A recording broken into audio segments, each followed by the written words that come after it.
В наше время, наверное, все граждане нуждаются в какой-то защите. Одни в большей мере, одни в меньшей. Но вот в службе гражданской обороны сам Бог велел заниматься защитой граждан. Сейчас мы беседуем с начальником штаба гражданской обороны города Нерюнгри. Это Молоков Федор Филиппович. Федор Филиппович, расскажите, пожалуйста, вот существует мнение в народе, что гражданская оборона занимается только вот непосредственно обороной граждан на случай ядерной войны или каких-то военных действий. Да и вы тоже вот подполковник, человек военный. Так ли это на сегодняшний день? Нет, это в корне не так. За последнее время, особенно за последние 2 года, изменилось совершенно на обратное.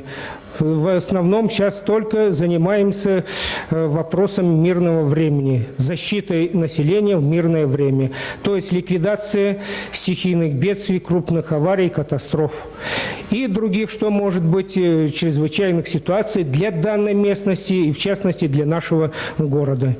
И подготовка, и штабные тренировки, и учения в основном цель имеют только на ликвидацию всех вот этих чрезвычайных ситуаций.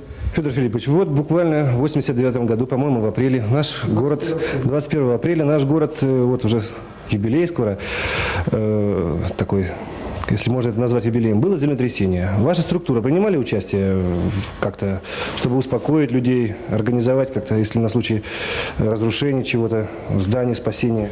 Да, штаб гражданской обороны непосредственно участвовал в этой для того, чтобы, во-первых, прекратить панику. Началась паника, самая настоящая паника. И штаб взял на себя ответственность. Лично я объявил от имени штаба гражданской обороны о том, что больше толчков не будет. Но я предварительно связался с сейсмическими станциями со всеми, вышел к председателю горисполкома и взял на себя ответственность и от имени штаба гражданской обороны объявил о том, что больше толчков не будет, успокойтесь и расходитесь по домам. Скажите, пожалуйста, материальная база штаба гражданской обороны позволяет успешно проводить операции по спасению, по ликвидации аварий?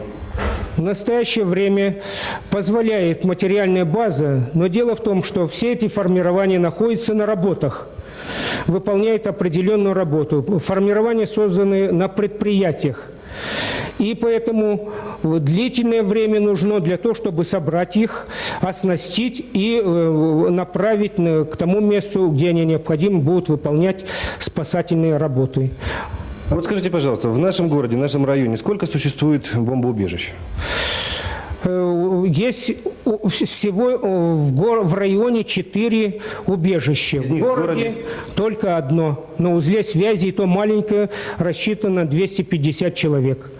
Это явно недостаточно, но дело в том, что наш город не категорированный, и в убежищах такой надобности как таковой нет. Есть противорадиационные укрытия, которых у нас 18. Можно укрывать 21,5 тысячи человек.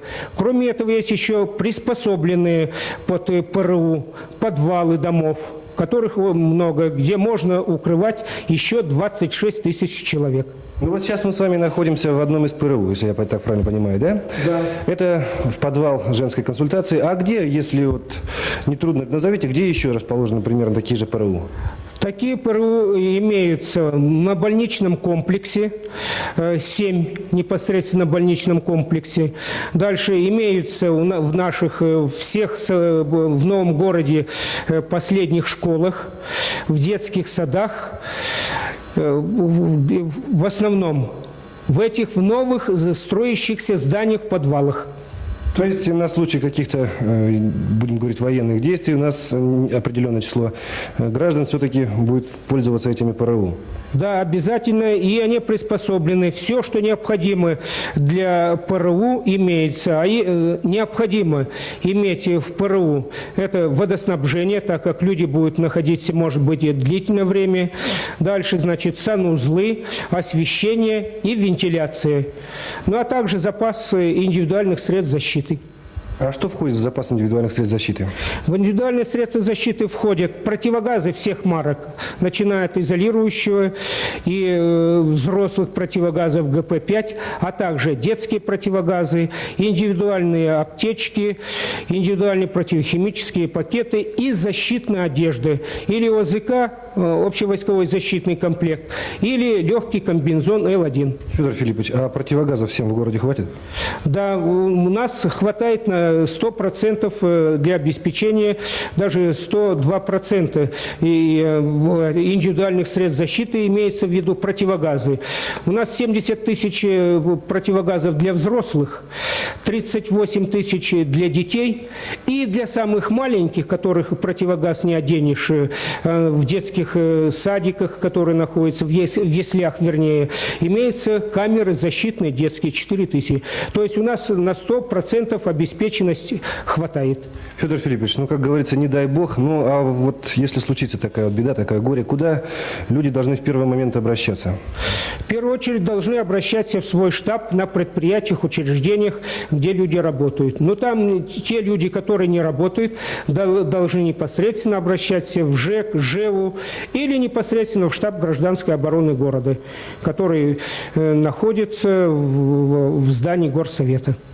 Ну что ж, я просто от лица редакции хочу поблагодарить за информацию Федора Филипповича и пожелать ему, как это ни странно, чтобы у него было как можно меньше работы, связанной с гражданской обороной, чтобы как меньше было стихийных бедствий и тем более всяких радиоактивных всплесков в нашем городе. А мы продолжаем свою программу.